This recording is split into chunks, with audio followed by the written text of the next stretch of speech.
Well, hello and welcome to the devotion for Tuesday, August the 25th from Psalm 143. Before we look at the passage, I want to mention that today's the day we're scheduled to pray for Daryl and Penny Campbell. And I'm going to ask Matt and myself both. I want to try to be faithful to remember to at least mention the family every day that we're called to pray for. I just personally think it is very important. I like that we do that. I like that each day we have a family that we focus on in prayer. And so hopefully if we remind you in our devotion time, then you will be mindful of that and be praying for them. So anyway, again, today it's Daryl and Penny Campbell. Psalm 143, I think, is one of those Psalms that when I read it, it just reminds me of why we love the Psalms. The Psalms covers every single thing I guess you could think of. But one of the things I say about the Psalms, it is the human experience. We see the reality of what the psalmist often struggles with. When I hear people say things like you should never question God, or anyway, things like that, I really have to wonder, do you look in realness at what the Psalms have to say? Because, we can try to kid anybody we want to, but we are emotional beings. We go through ups, we go through downs, we have joy, we have sorrow, we have anger, we have great gladness. We go through all of these things.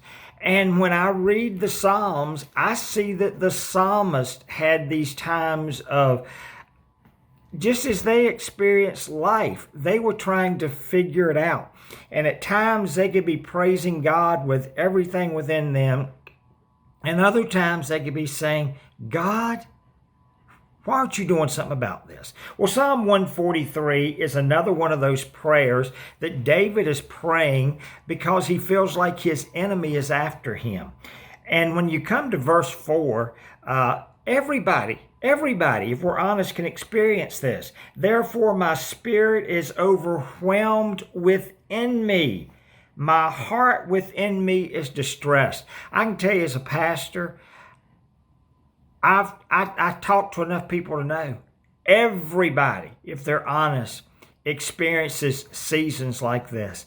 I experience seasons like this. And unfortunately, a lot of times people think they're all by themselves. Well, not only are you not by yourself today, you would not have been by yourself in Bible times. And I think in the midst of this, I think the psalmist in verse 5 is doing what we often do when things are bad. We kind of think back and think about how good it used to be.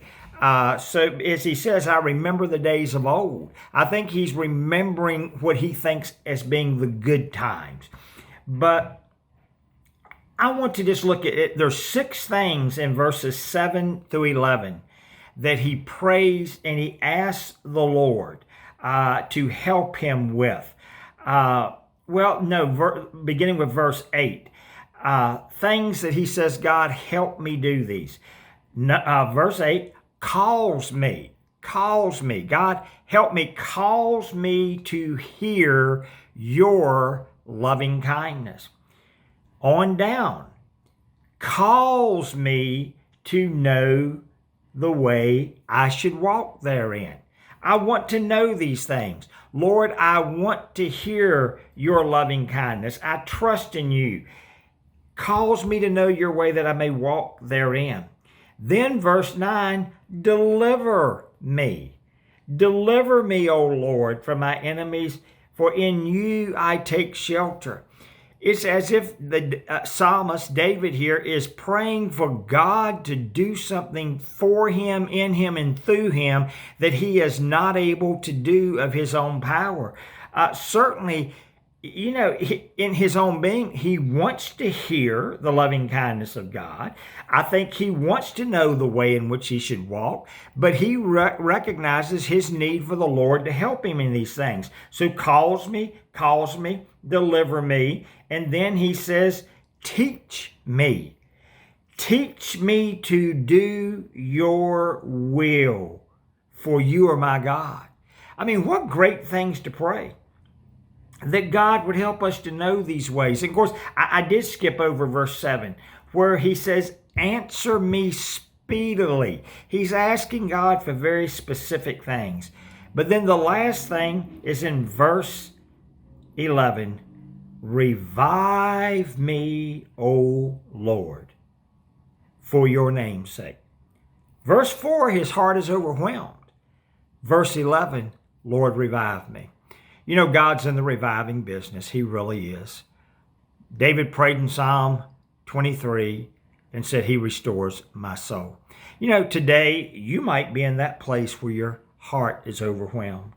Or you may be in that place where David's praying to remember the days of old. Hey, you're living in those days. You're living in those days, man, the breath of God is upon your face and you're thoroughly enjoying life.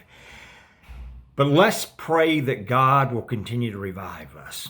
Revive us, draw us to himself. And beloved, again, I want to encourage you. The Psalms, they'll never grow old, or the Bible will never grow old. But the Psalms will never grow old. Because as we read them, we are going to meet ourselves right where we're living at the time. Thank God today that he hears our prayers. Thank God that even what we know we should do and struggle to try to do, we can ask God to give us the strength to do and to cause us to do. Thank you, and God bless you.